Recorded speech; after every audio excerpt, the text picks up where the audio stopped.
Градоначалникот на град Скопје Орце Ѓоргиевски вчера остварил пријателска и конструктивна средба со градоначалникот на општина Есенлер од Република Турција Мехмет Тефик Ѓоксу.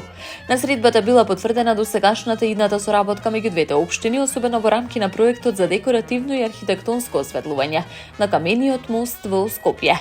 Проектот предвидува еден од најпрепознатливите символи на главниот град – камениот мост да добие современо осветлување, кое ќе биде усогласено со неговата историска и архитектонска вредност.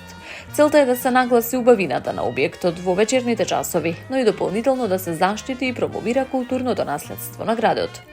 Од град Скопје велат дека со овој проект ќе се придонесе за подобра визуелна презентација на централното градско јадро, кое представува важен дел од идентитетот на Скопје.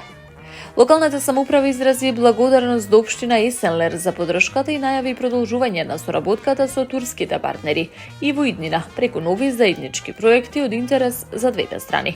Градоначалникот Ѓоргиевски во објава на социјалните мрежи истакна дека камениот мост во срцето на Скопје ќе добие нов сјај, со што се очекува дополнително да се зголеми атрактивноста на градот за граѓаните и посетителите.